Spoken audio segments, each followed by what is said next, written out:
What's up guys, it's John. It's time for another Q&A Sunday, the show where I answer your gun and gear questions submitted all over social media. You can find me at Chaos311Clarity on Facebook, Instagram, Twitter, and of course, YouTube. Now, every week we give away a small prize pack, as you guys know, for the best question, as voted per you guys, and last week's winner was Adam from 1MOA Solutions for his question about who would I like to pimp slap in the industry.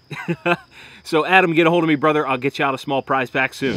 The first question this week is from Jason Gonzalez on Facebook, and he wanted to know if my hobby guns are also my home defense guns. In my case, I'm going to translate hobby into project guns because I do a lot of that. So with that in mind, no, my project guns are not my home defense guns. My home defense guns and any gun I use to defend myself as a primary line of defense would be something that I have a lot of trust in, that I have a lot of rounds through, and I'm very, very familiar with. I don't think you should use a gun that you don't necessarily have a lot of experience with as your primary line of defense. The next question we have is from Instagram, and it's kind of a combo because two guys asked very, very similar questions.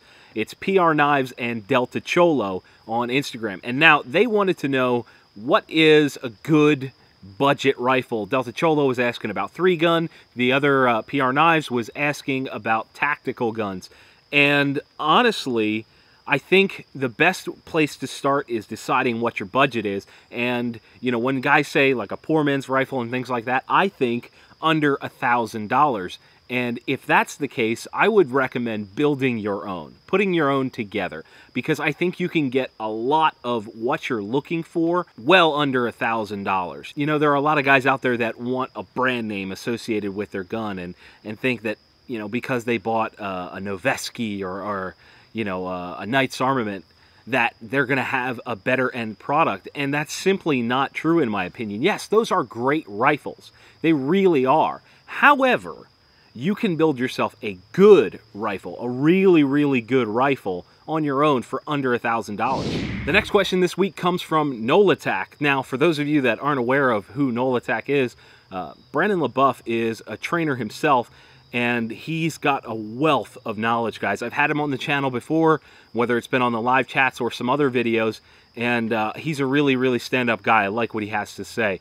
So he had a question for me that I thought was really poignant. The question was, what is the most important trait that you seek in someone you choose to receive instruction from? There are a couple things that I think are very, very important when you are looking for a trainer. I think number one is honesty. They need to be honest with you about the information being presented, as well as in general about who they are. Simply because you need to be able to trust that person and that information they're giving you. I mean, your life depends on it. You're out there to train on getting better with your firearm, and if they're bullshitting you, then perhaps that information is a nonsense statement. You know, the honesty is very important. Another thing that I personally find very important is that the person delivers it in an engaging manner. They need to be an engaging speaker. If you're not truly sucked into what they're saying and you're not on board exactly every step of the way, then they're not doing their job properly. It's almost as if you have to be an entertainer a little bit as an instructor. You have to engage people in those discussions. Beyond that, of course, they need to be able to run the guns. It's that simple. So honesty, engaging speaker, and the ability to shoot. Pretty simple. Now, I know a lot of guys think that you have to have military experience to be an instructor, and I don't think that's the case. I think there are a lot of guys out there that may not have prior military service that are very, very good instructors. So I don't quite fall into that line of, oh, you're not post-military, you don't know what you're talking about. I think that's a little unfair. But the question at hand, again, honesty, the ability to engage, and of course, the ability to shoot.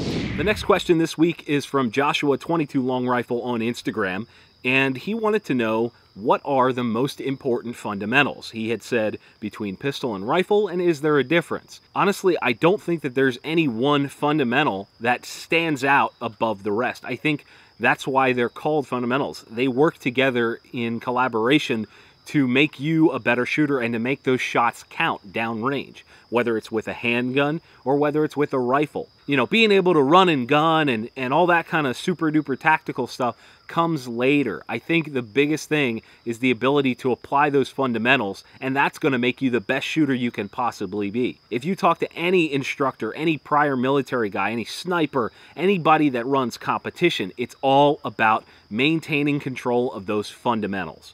So I don't think that any one thing stands out as that's the one you've got to know, because that's more of a personal thing.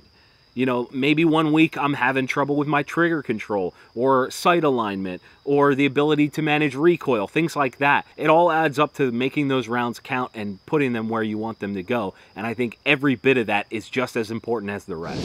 Last but not least, this week we have another question from Facebook, this time from Craig Cullen. And he wanted to know, besides getting out and shooting, what are some things that I would advise for improving at sporting clays? I think there are a lot of things with sporting clays that come as you shoot more, and unfortunately that involves getting out and shooting. However, some of the biggest tips for me as I was, getting better, and I'm still learning how to get better. I'm still teaching myself every time I go out and going, okay, that's not working, let's try something else. You really need to pay attention to your cheek weld. You need to have your head on the damn gun. I see a lot of newer shooters, they'll get down and they'll pick their head up when the target comes out and they'll just lose the shot. They'll miss because their sight alignment, the gun alignment is not proper. They pick their head up and everything gets all shifted. So keeping your head down and keeping the gun moving as you're shooting, I mean, those two things were some of the best for me. Because if you stop your gun, 9 times out of 10, you're ending up behind the target by the time you pull the trigger. So it's important to pull the trigger as you're moving that gun. And those fundamentals for sporting clays apply within hunting and any shotgun use, really. With the exception, of course, of using slugs, because that's a single projectile. When you're hitting a moving target, keep that gun moving. Another one that stands out for me is rotating at the hips. A lot of people rotate their entire body, or just rotate their arms and things like that. It's important to get your firm stance and rotate at the waist and follow the target across. Because if you move independently, you're going to get off kilter and you're not going to be able to keep that alignment. Another thing that's very important is consistency. You will be a better shooter if you get up every time and do things the same way. Now, finding what makes you the best shot in general is not always easy, but in that path, I think being consistent as you progress is very important. Like, for instance, when I go to Lehigh Valley to shoot, one of my favorite courses, I go up and there's a spot where I put my front foot every single booth. Now, I'm lucky that all of their booths are identical, so that helps. But in general, I can apply that same technique at a lot of other courses. Simply align myself within the booth in a similar pattern, and I know that every time I shoulder that gun and move, it's going to be a similar presentation of the gun. Anyway, guys, that is it for this week. Please remember to vote for your favorite questions down in the comment section below. You can also submit your own questions all over social media. Again, Chaos311 Clarity on Facebook, Instagram, Twitter, and of course, YouTube. As always, guys, hit that thumbs up button. It helps me out so much. And you know the drill. Thank you all for watching. We'll see you soon.